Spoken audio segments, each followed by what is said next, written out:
This project is made to fit a 12 by 16 inch pillow form. So you're gonna want to make sure you have one of these. For this project, I'm gonna be using taffeta fabric. I really like the shine on the fabric and it presses really well. When you select your fabric for this project, you may want to test it first with your iron. You want a fabric that will make a really nice crease and it will hold the crease in place because we're gonna be doing a lot of pressing that will be a guide for when we sew. So taffeta has a little bit of stiffness to it, which makes it stand up a little bit better to pressing. Some satins, for example, might be a little too soft to do well on this project.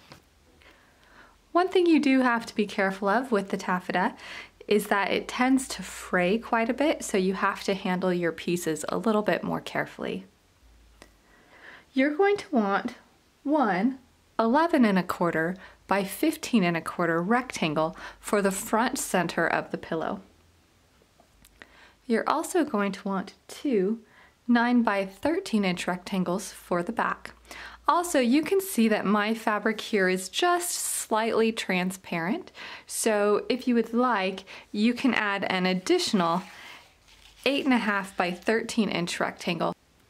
It will go behind the front center panel to help remove some of that transparency. If your fabric is opaque and you don't have that problem, then you won't need this rectangle. For the sides, you're going to want two long skinny rectangles. These rectangles are 5 1/4 inches wide. I've also cut mine to be about 46 inches long, and I have two, one for the left and one for the right. 46 inches will probably be just a little bit longer than I need, but I want to give myself some extra space to allow for any errors in my seam allowance. For this pillow sham, you're going to want a zipper for the back closure. You can use a 9 to 11 inch zipper. I'm going to be using a 9 inch invisible zipper. I actually prefer a zipper that's a little bit longer, so if you have an 11 inch, that would be great. You can also add beads for decoration to the outside of your pillow if you like. For this project, you're going to want a very precise fabric marking tool. In this pillow, we're going to be creating a lot of decorative seams that are repeated over and over, and slight errors in your calculation could make a big difference in the final outcome of your pillow. So I'm going to be using an air erase marker for mine. If you do choose to use an air erase marker, make sure that it will last long enough. Some air erase markers vanish quite quickly, and you want to make sure you have time to press all of your seams and stitch before it vanishes. If you don't have a fabric marking tool, even a regular pencil is a good choice, but whatever you select, you do want it to have a fine point tip so you can be very exact in your measurements. I would not recommend a heat erase pen as you're going to be doing a lot of pressing. A heat erase pen might accidentally vanish when you're doing your pressing. To start, take your 11 1/4 by 15 1/4 inch rectangle, and we are going to draw some diagonal lines. So take a ruler and align it with the corner edges. And we're going to draw a long diagonal across this edge on the wrong side of the fabric.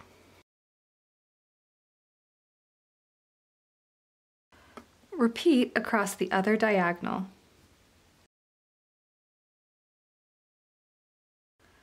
For the next step, we're going to draw lines that are parallel to the one we've already drawn. So I'm going to start with this diagonal line, and I'm going to draw another line that is 2 5/8 inches away from it. Take care to make sure it's aligned as precisely as possible. So I've got 1, 2 5/8 away from my first line. And draw your line. Do one more, another 2 5/8 inch out. So we now have 1, 2, 3 parallel lines. Repeat this process going the other direction, so add another 1, 2 lines parallel to this one, 2 5/8 inches apart.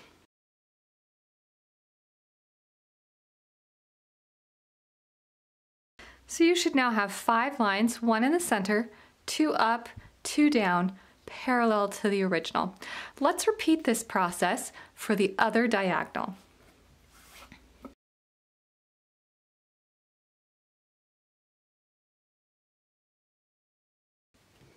I now have my lines drawn. As I was drawing my lines, I accidentally drew one at 3 5/8 instead of 2 5/8. So I made these little dashes to cross out the line that was an error. So when I get ready to sew these, I know that this is the line that I want to use. So it's okay if you make little mistakes, just make sure to correct them as you go. For the next step, we're going to press along the lines in one of the directions. To do this, I like to have a guide to help me. What I find works great is simply a file folder.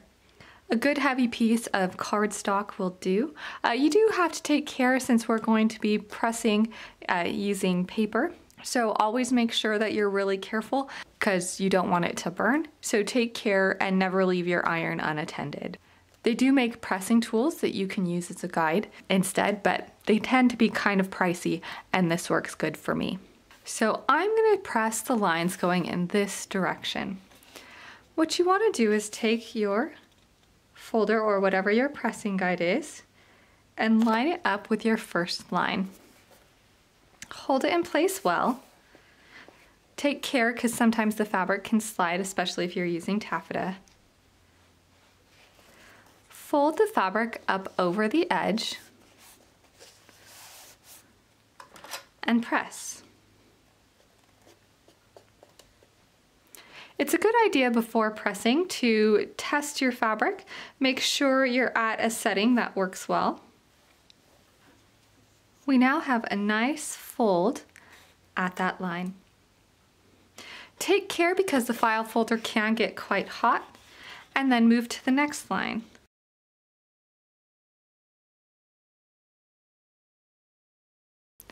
Repeat for the other folds.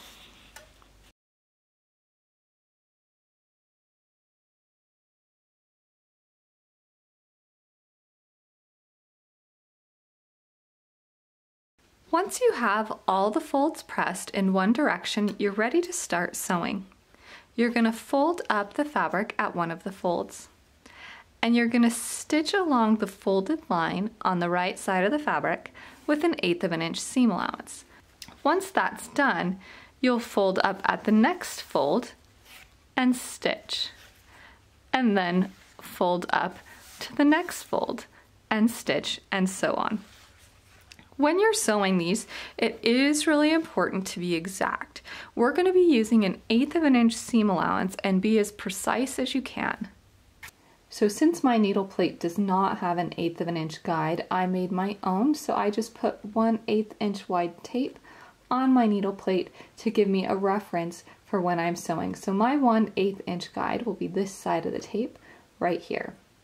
So make sure to identify the 1/8 inch mark on your machine. And if you don't have one, tape is a great way to do this.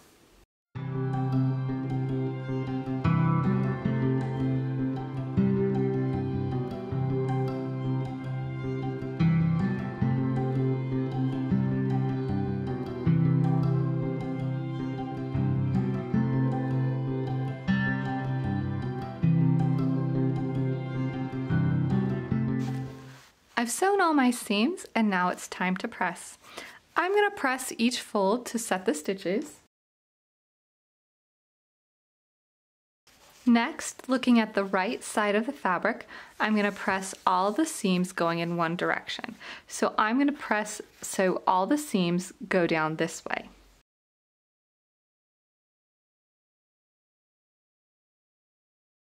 You may notice that it's still not laying super flat. So one thing that helps is to now turn it right side down and press again in the same direction. So the seams are pointing this way, so I'm going to press all the seams going this way, this time from the wrong side.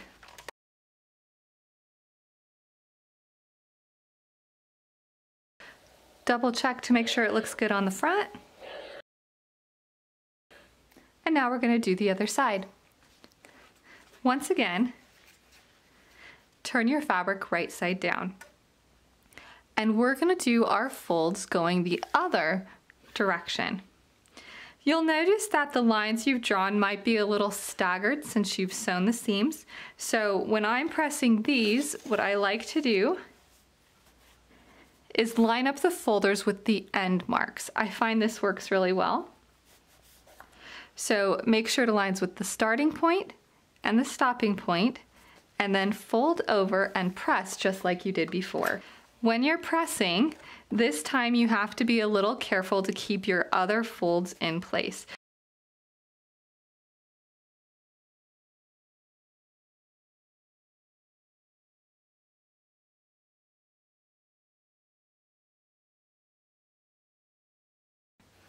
All of my lines have now been pressed, so I'm going to stitch as before. Just fold up the edge of the fabric and sew with 1/8 of an inch seam allowance. I like to start from the top and sew down so that I'm sewing in the same direction as my previous folds. Since these little pleats are pointing this way, I'm going to sew this way as well.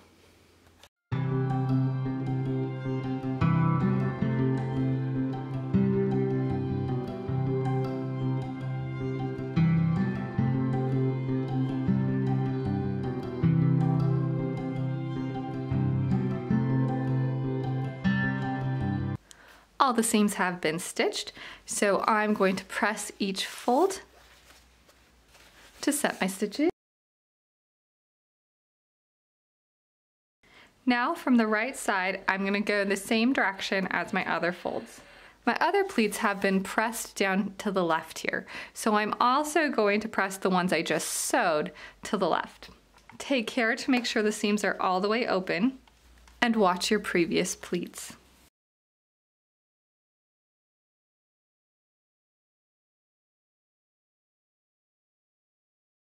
Press again from the wrong side.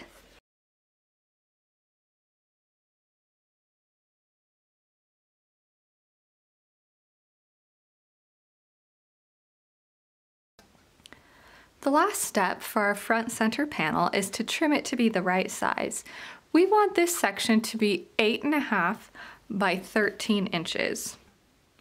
I find that a rotary cutter and mat works really good to trim this up, so you can use the grid to assist you to make sure that you're getting right angles. If you don't have a rotary cutter and mat, you can just draw your lines with your ruler and then cut with your scissors.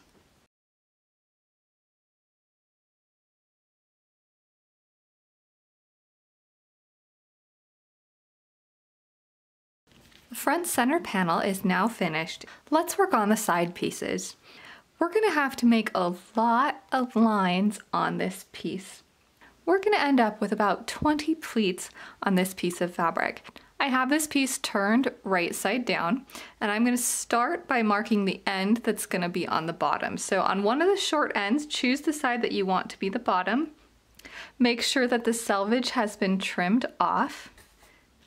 On the wrong side of the fabric, in the seam allowance area, which is about 1/2 inch from the bottom, I'm going to write a little B. It helps me keep track of the placement of my pleats. You again want a precision marking tool. You don't want to use something like a wide piece of chalk because that creates a really wide line, and over time it will create a large error. So something with a fine tip is recommended.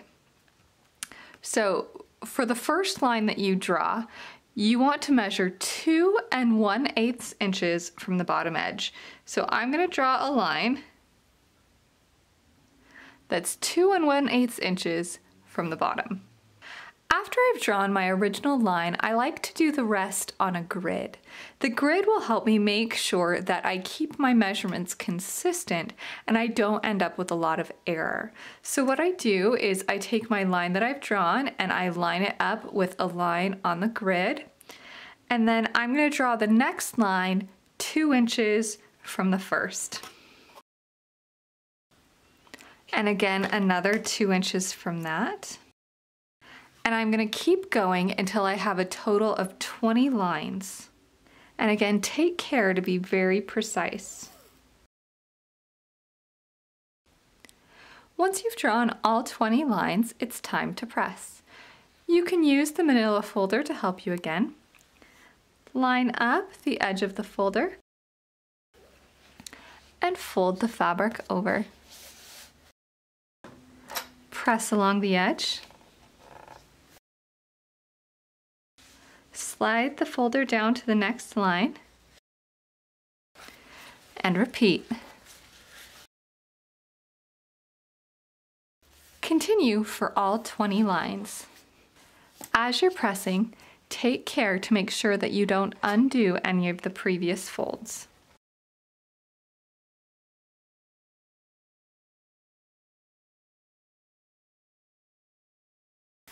My strip has been pressed on all 20 lines and I'm ready to start stitching.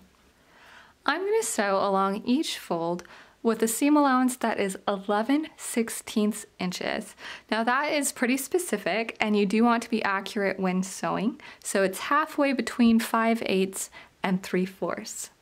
To sew, fold your fabric with wrong sides together along the first fold. Stitch along this fold with an 11/16 inch seam allowance.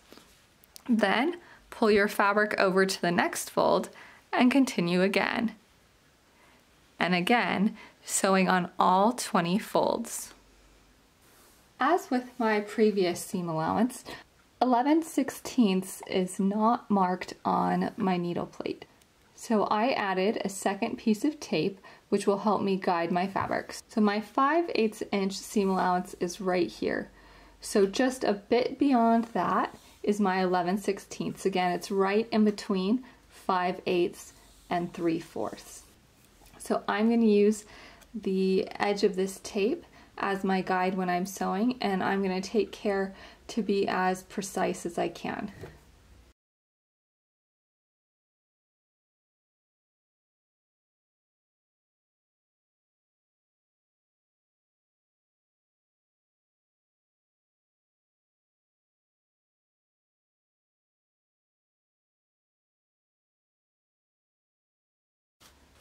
I've sewn all 20 pleats on my side strip. Now it's time to press. The first thing you want to do is press each seam individually to set the stitches. So to do this, I like to just flip the top part back, press, and then continue to flip back and press each seam.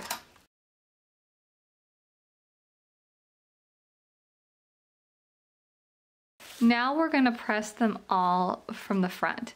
You want all of the pleats to lay towards the bottom, so we're going to press in this direction toward the end that we marked as the bottom.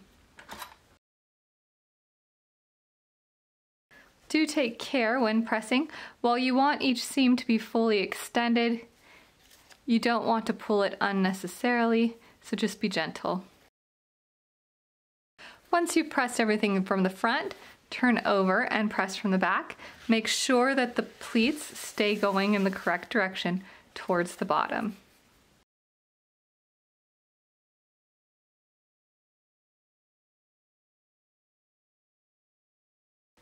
Once we've finished sewing our pleats, we need to check the size. We left some extra space just in case we need to make adjustments. To measure the height of my side panel, I'm going to start at the bottom edge, and I'm going to measure up to my top stitch line. You want your top stitch line to lie somewhere between 11 3/4 and 12 1/4. If it's bigger than that, you might need to unpick a seam. If it's smaller than that, you might need to add one more pleat. You can see that my top row of stitches is at about 12 1/4. That's pretty good. So I'm going to leave this one as it is. My other side piece, the top row is at 13. This is too tall, so I'm going to have to undo one of my pleats, which will make the one below it at about 12 1/4, which will just match up with my other side. Once you have your tallest pleat between 11 3/4 and 12 1/4 inches, here's how you can finish it off. At the top, where it's going to be the very highest pleat, I found you have to do something a little different. If you just sew it like this, you could end up seeing your stitches on the top row. The top pleat sometimes pulls a little funny, so here's what we can do to fix that. Take a ruler and mark 1/4 inch above your stitch line. Do this on the right side of the fabric. Take your handy manila folder, line it up with your line, and press the fabric at the line. Your fabric should now be right sides together. Flip your fabric over, and we're going to go back to the sewing machine, and we're going to stitch this fold in place, and we're going to stitch just beyond our highest row of stitches, about a 1/16 of an inch below that line.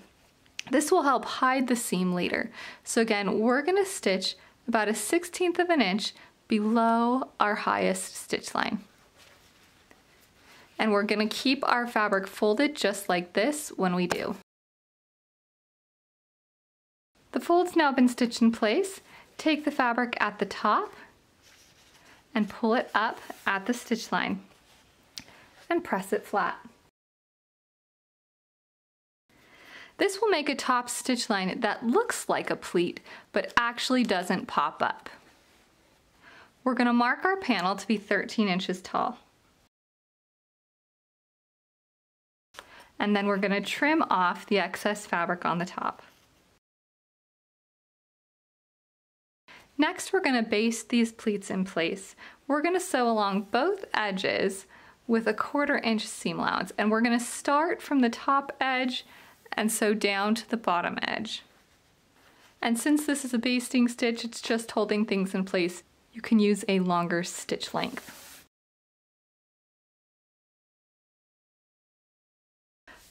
Once you've completed the side panel for one side, repeat the process for the other. So you should have 2 pleated side panels that are 13 inches tall. Let's combine these with the center front.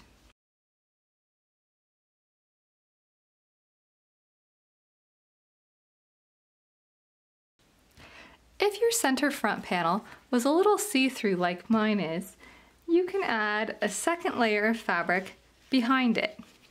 Place the 8.5 by 13 inch rectangle right side up. Lay your center front panel on top of it. Pin in place.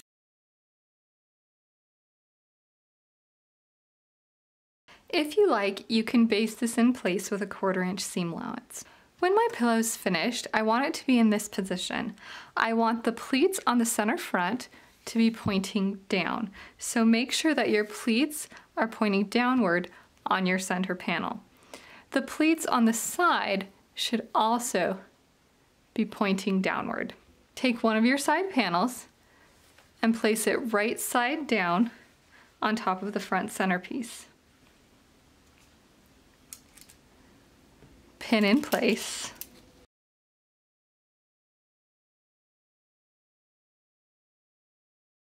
Repeat on the other side.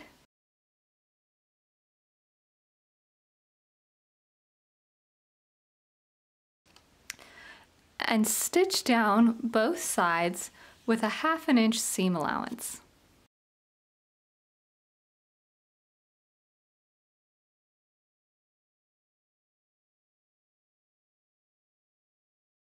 The side panels are connected and we're ready to press. I find that the fabric lays best if the seam allowance is pointed towards the center. However, if your fabric is a little translucent and you didn't use the back overlay, you may want to press them towards the outside.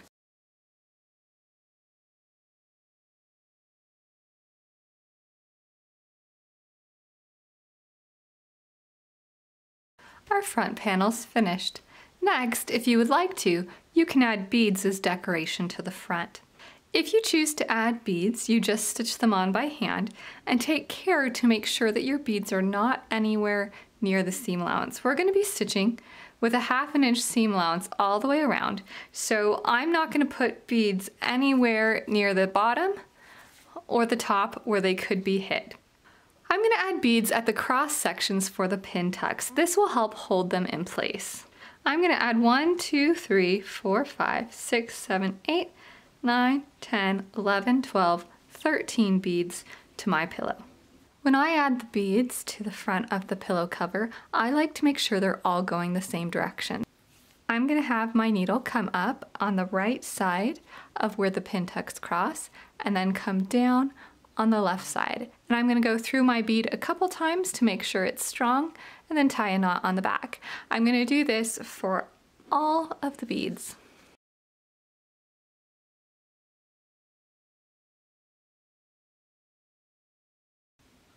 I now have all of my beads attached. You can also add the beads prior to stitching on the side panels. This is a good choice if you're doing the overlay. That way you only have to stitch the beads through one piece of fabric instead of two. You just have to be really careful to make sure nothing is in the path of the seam allowance. Now that the front's complete, you can trim this rectangle to be 13 by 17 inches. So let's check to make sure it's the appropriate size.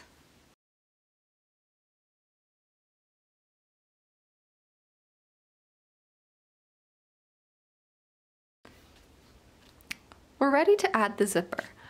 We're going to add the zipper to one of the 13-inch sides. Make sure that your fabric for the back panel is laying right side up. When I sew an invisible zipper, I like to baste it in place first and then go back and adjust it as needed with a second row of stitches. You can use a regular zipper foot or an invisible zipper foot when attaching your zipper, and you can always find instructions for how to install the zipper on the packaging. I'm turning my zipper right side down and I'm going to press this little seam open. Careful to test your iron settings so that you don't melt anything.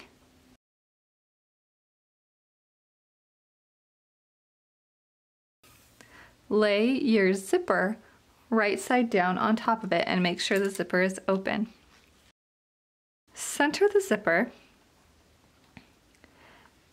and pin it in place. You want the teeth to be about 1/2 inch from the edge.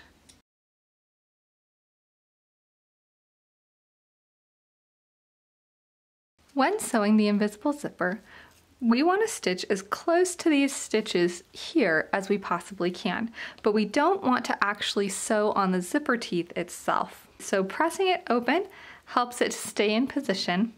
I'm going to make sure to start with my needle down in the fabric, and I'm going to stitch in this groove, and I'm going to use my purple thing to help protect my fingers as I sew.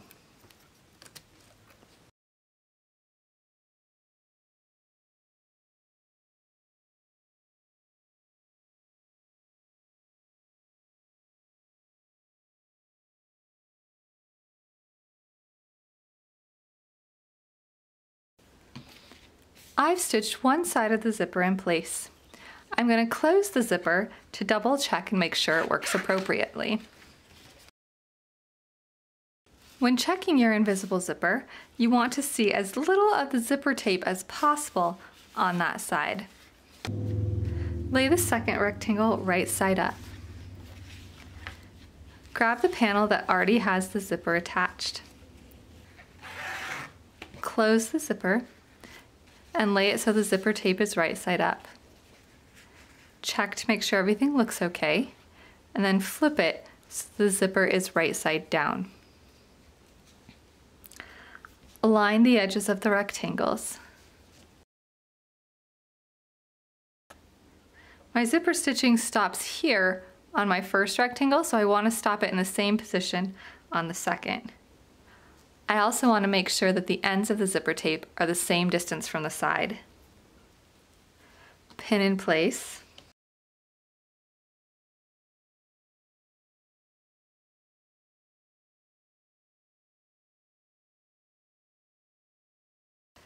Sew this in place as you did the other.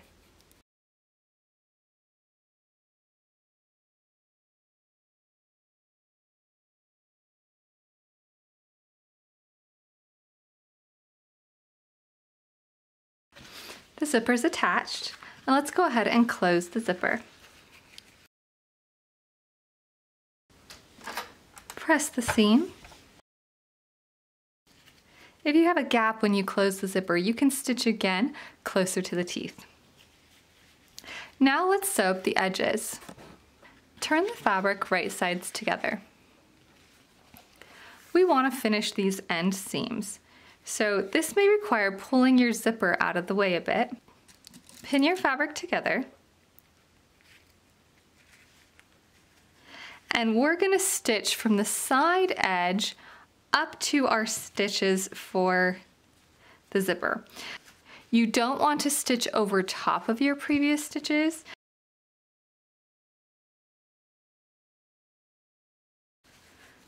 So just pull your zipper tab out of the way and stitch from here up, and make sure you back stitch well. And then you're going to do the same on the other end. Pin together and stitch your seam allowance heading right towards your previous stitches, and back stitch well. You may need to move the zipper tab out of the way when you sew. So let's stitch our two ends. I'm going to keep my zipper foot on for this step so that I can get as close as possible to that previous stitching.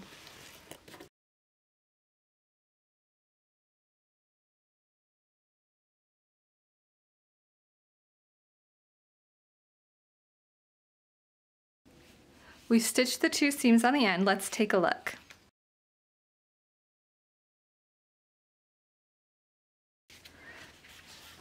Let's press our seams.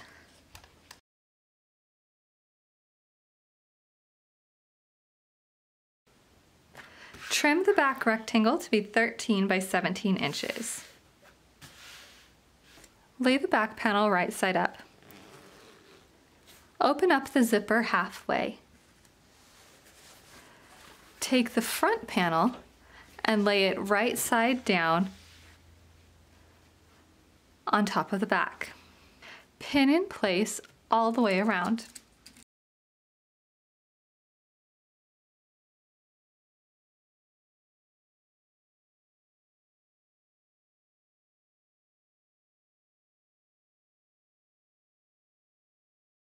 Now we're going to stitch all the way around the entire rectangle using a 1/2 inch seam allowance.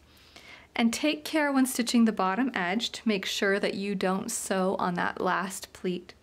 Also, make sure that the seam allowances above and below the zipper are open.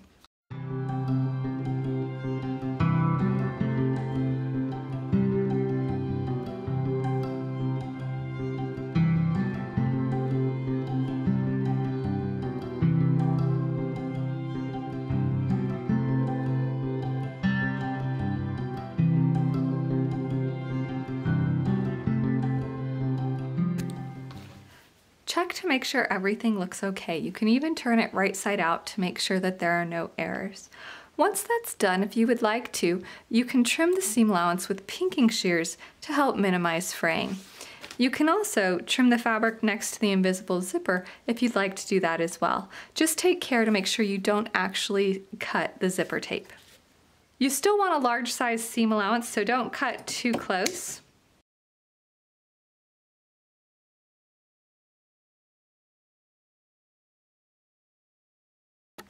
Next, you need your pillow form. Now let's place the pillow form inside the cover. Take care not to put too much pressure on the seams. So squish your pillow form nice and small.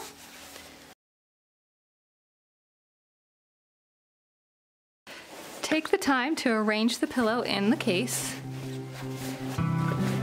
You sometimes have to reshape your pillow form.